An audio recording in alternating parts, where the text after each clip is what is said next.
I felt a strong pull, a call to help in Africa. I was familiar with the medical facilities in Sierra Leone. I understood the people and their culture. So I bought a ticket in September 2014.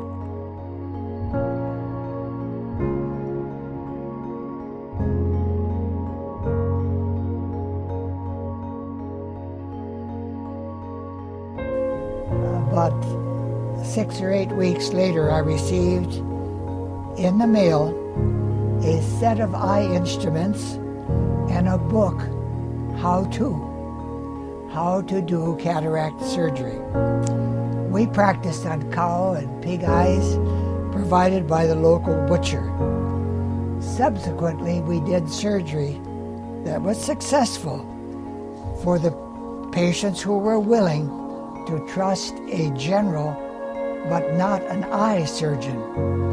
The floodgates were opened. Can you tell us a little bit about the Lowell and Ruth Gess Eye Hospital and how that started? Well, the eye hospital at Kissy in Freetown is a continuation of the eye program that had been carried on for 8 years up country. They made available $75,000 to build the hospital, but that didn't build very much of it. So what I did was I wrote a letter addressed to 8,000 AAO members telling them about the need in Africa and asked if any wanted to contribute one of their incomes from one case, and they did, and the hospital was built. Now, the Lowell and Ruth Gess Eye Hospital is one of the major centers for eye care and systemic health of Ebola survivors. Did you ever foresee that the Lowell and Ruth Gess Eye Hospital have this impact? We were only intending to meet the eye care needs until other organizations like the government and others would take over. But there was never that time when we weren't able to make a contribution because we were having board-certified ophthalmologists visiting and covering most of the months of the years with their visits. So they never let Kissy Eye Hospital off the hook. They never let it die. Can you tell us about the letter you wrote to the World Health Organization and Doctors Without Borders? February the 11th, I saw 3 doctors that Doctors Without Borders had referred to us at Kissy. All 3 had the same findings, almost complete posterior synechia and the chronic erratic precipitates and so on. I simply suggested that it might be the part of wisdom to give some steroid drops to help, and then to include some Midriatic. After that visit, I wrote a letter expressing appreciation for what they were doing and included in the letter a protocol for possible help for those eyes that were involved, and especially for those that did survive, that they'd have a better chance for vision. It was a wake-up call to the world that an epidemic in Africa could become pandemic and disperse disease and death to other continents. And there is a saying, outbreaks are inevitable, pandemics are optional.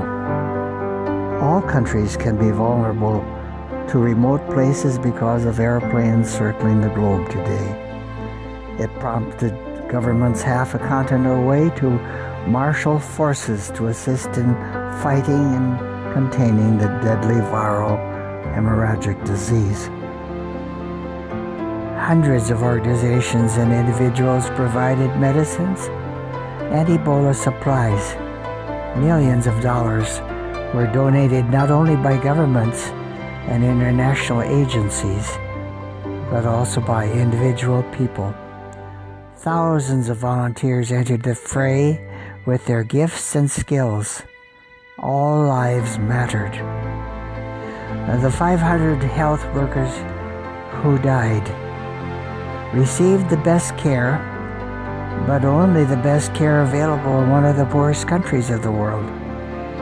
It was not possible to fly all 800 infected healthcare workers, let alone the other 28,000 who contracted Ebola, of which over 11,300 died.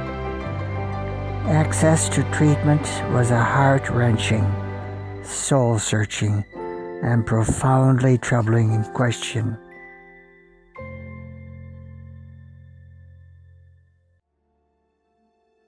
As I look back on January and February, I realized that I had never lived for 2 months in such a high level of adrenaline. On March 4th, I settled back into the plane seat and wended my way back to my primary home in Alexandria, Minnesota, crossing the ocean for the 186th time. It was a spiritual experience. I have never been more dependent on God's grace or experienced more highly the joy of ministering in the name of my Savior and Lord. Why did I do it? Well, like Paul in 1 Corinthians 9:23, all this I do for the gospel's sake, in order to share in its blessing. We face a humanity too precious to neglect. We know a remedy for the ills of the world too wonderful to withhold. We have a Savior too glorious to hide. My Ebola sojourn was an adventure too thrilling to miss.